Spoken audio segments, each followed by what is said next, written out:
बिस्मिल्लाहिर्रहमानिर्रहीम। अगर पेशेंट घर पे है और वो ब्रश करते वक्त मुंह की साइड से अचानक पानी आ गया, या वो पानी पीते पीते अचानक मुंह की साइड से पानी आना स्टार्ट हो गया, या उसने जब आईने के सामने देखा तो वो ऊपर की तरफ देखता है तो यहाँ पे रिंकल्स वगैरह नहीं बनते, आंख बंद करने की कोशिश करते हैं तो मुसलसल आंख खुली रहती है। अच्छा, उसको महसूस होता है कि चेहरा मेरा टेढ़ा हो गया हुआ है। तो बुनियादी तौर पे ये है क्या, उसकी वजूहत क्या है, उसका ट्रीटमेंट क्या है, we will discuss in this video. बिस्मिल्लाहिर्रहमानिर्रहीम। मेरा नाम doctor Tariq Ali Shaikh, I am ENT head and neck surgeon. आज इस टॉपिक हमने डिस्कस करना है, दैट इज़ बेल्स पैल्सी, जिसे हम आम ज़बान में कहते हैं चेहरे का टेढ़ा हो जाना या लकवे का हो जाना। ये बुनियादी तौर पे पेशेंट अचानक ये चीज़ें स्टार्ट हो जाती है, जिसे हम कहते हैं इडियोपैथिक। अचानक वो पानी पी रहे थे तो पेशेंट ने कहा कि डॉक्टर साहब पानी पीते हुए मुंह की थ्रू साइड से आना शुरू हो गया।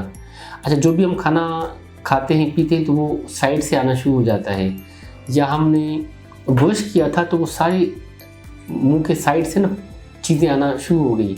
अच्छा, आईने में हमने देख लिया तो आंख बंद ही नहीं हो रही। अच्छा, ऊपर की तरफ हम देख रहे हैं तो यहाँ पे रिंकल्स ही नहीं बनते। अच्छा, स्माइल की कोशिश करें तो वो चेहरे पे स्माइल ही नहीं आ रही।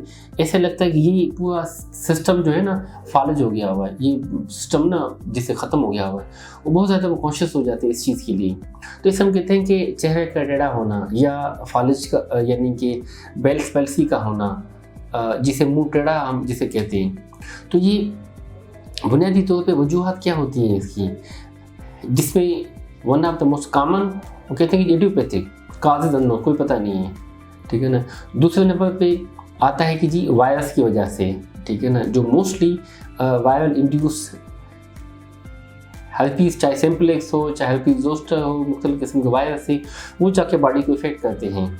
इसी तरह कहा जाता है कि वो पेशेंट जो अनकंट्रोल्ड हाइपरटेंसिव है, ब्लड प्रेशर जिसका कंट्रोल नहीं है, तो बुनियादी तौर पर जो हमारे दिमाग में 12 नर्व होती हैं, 12 केवल नर्व, उसमें 7वीं जो नर्व है जिसे फेशियल नर्व कहते हैं, वो कंप्रेस हो जाती है, उसके ऊपर दबाव हो जाता है और वो सूजन हो जाती है। वहाँ पे मुसलसल प्रेशर की वजह से, सूजन की वजह से, कंजेशन की वजह से चेहरा टेढ़ा हो जाता है, लकवा हो जाता है।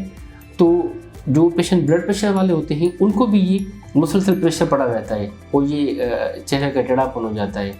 चौथे नंबर पे कहते हैं कि जी वो लोग जो अनकंट्रोल्ड डायबिटिक वाले हैं, डायबिटिक मेलाइटिस, उसकी वजह से भी उनके डायबिटिक एंजियोपैथी हो जाती है, अल्टीमेटली उनको ये चीज़ें हो जाती हैं। अच्छा, वो लोग जो बुनियादी तौर पे यानी कि स्ट्रेस में है, एंजाइटी में है, उसकी वजह से भी स्ट्रेस हार्मोन रिलीज होते रहते हैं, वो भी जाके वहाँ पे लकवा कर देते हैं। इसी तरह हमने फिर पेशेंट्स को जो स्पेशली प्रेग्नेंट वुमेन हैं, स्पेशली उनको 3rd ट्राइमेस्टर में लकवा के चांसेस होते हैं, तो उसमें भी ये चीज़ें हो जाती हैं।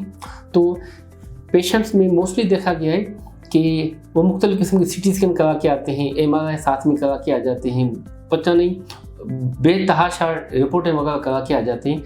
बेल्स पैल्सी में there is no role of baseline investigation, there is no role of CT scan और MRI, ठीक है। तो ये जो टेस्ट वगैरह की जाती है, कोई को एक्सिस्टिंग पैथोलॉजी है उसको देखने के लिए, या रूल आउट करते हैं कोई और डिजीज़ ना हो, मगर definite for Bell's palsy there is no investigations.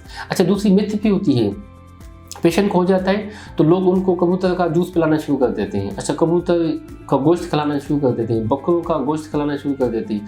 अच्छा, मुसलसल उनको यानी कि कहते हैं कि चेहरा नहीं धोना, अच्छा वॉशरूम नहाना नहीं आपने, अच्छा धूप में नहीं चले जाना, अच्छा बाल आपने गीले नहीं करने, अच्छा आपने मटन खाना है, चिकन मुसलसल खिलाते पिलाते रहते। अच्छा, ये सारी जो हैं मिथ हैं, ये सारे जो हैं रेमेडीज, इसका साइंटिफिकली कोई भी रोल नहीं है, साइंटिफिकली कोई भी इसके साथ जस्टिफिकेशन नहीं है।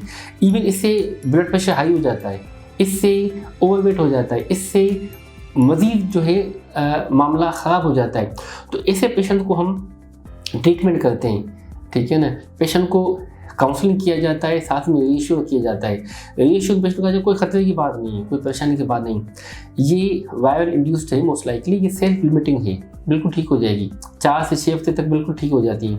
अच्छा, जो सोजन है, कंजेशन है वगैरह है, वहाँ पे जो दबाव आया हुआ है, हम उसको स्टीरॉयड दे देते हैं। जैसे हम कहते हैं 1 मिलीग्राम पर केजी के लिहाज से दिया जाता है, 21 डेज़ के लिए दिया जाता है। अच्छा, पहले हफ्ते दिया जाता है, जैसे इम्प्रूवमेंट शुरू हो जाती है तो फिर उसको हम टेपर डाउन कर देते हैं और 3 हफ्ते तक देके बिल्कुल पेशेंट को बंद कर देते हैं। साथ में जो पेशेंट को हम एंटी इन्फ्लेमेटरी देते हैं पेन के लिए, कंजेशन के लिए, क्योंकि बाद पेशेंट होते हैं जिनको स्मेल ख़त्म हो जाती है, कानों में दर्द वगैरह स्टार्ट हो जाता है या जायका वगैरह ख़त्म हो जाता है, तो ऐसे पेशेंट्स को हम स्टीरॉयड के साथ एंटी इन्फ्लेमेटरी भी दे देते हैं। अच्छा, साथ में पेशेंट को हम कुछ सप्लीमेंट भी दे देते हैं, कैल्शियम के सप्लीमेंट, फॉलिक एसिड के साथ में सप्लीमेंट दे देते हैं। ऐसे पेशेंट को कहा जाता है कि जो आई केयर है तो आप आई वालों को भी साथ कंसल्ट कर लें, ऑप्थेल्मिस्ट भी साथ में होना चाहिए। उसमें क्योंकि आँख मुसलसल खुली रहती है तो उसमें चांसेस होते हैं कि कहीं आँखों में ड्राइनेस ना हो, आँखों में सोजन ना हो, आँखों से मुसलसल इरिटेशन ना हो। वो पेशेंट जब भी एक्सपोज होता है तो वहाँ पे इन्फेक्शन के चांसेस होते हैं। तो ऐसे पेशेंट को डे टाइम पे अगर जाना है तो हम कहते हैं आप डार्क ग्लासेस ले लें, जिसे हम सन ग्लासेस कहते हैं। अच्छा, रात के टाइम पे सोना है तो हम उसको कहते हैं कि आई पैड इस्तेमाल करें, जैसे आँख आपकी बंद रहनी चाहिए।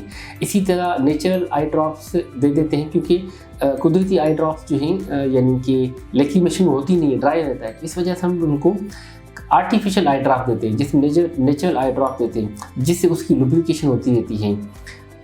रात को सोते वक्त किन पेशेंट को हम आई ऑइंटमेंट भी दे देते हैं, ठीक है। तो आई का इसमें केयर यानी कि हो जाता है, साथ में मेडिकेशन दी जाती है। तीसरा जो उसका रोल है फिजियोथेरेपी का, हम कहते हैं साथ में फिजियोथेरेपी होनी चाहिए, उसकी मसाज होनी चाहिए, चीगम भी साथ में लेते रहें। जितनी भी ये मसल्स हैं जो पैरालिसिस हुई हुई है उसकी फिजियोथेरेपी हो, जिससे उसमें मूवमेंट आती है, उसकी ब्लड सप्लाई बढ़ती है। तो ये पेशेंट 85 to 90% 4 to 6 में बिल्कुल सेटल हो जाते हैं, ठीक है ना। और बाद पेशेंट 3 मंथ तक सेटल हो जाते हैं, जिसके इम्कानात होते हैं 90 to 99% पेशेंट ठीक है। कुछ तो पेशेंट वो भी होते हैं जो विदाउट इवन मेडिकेशन के बिल्कुल सेटल हो जाते हैं। ये इवन साइंटिफिकली प्रूव है कि 80-85% even without patient are getting relief. तो टेक होम मैसेज ये है कि सेल्फ लिमिटिंग है, सेटल हो जाती है। दूसरी ये, इसमें eye care it's important, physiotherapy it's important, immediately antiviral medication, steroid, anti inflammatory, नींद पूरी होनी चाहिए, डाइट का खास ख्याल रखा जाए, जिससे 99% पेशेंट बिल्कुल सेटल हो जाता है। तो it's all about Bell's palsy, उसकी प्रिवेंशन, एहतियाती तदाबीर एंड ट्रीटमेंट। Thank you.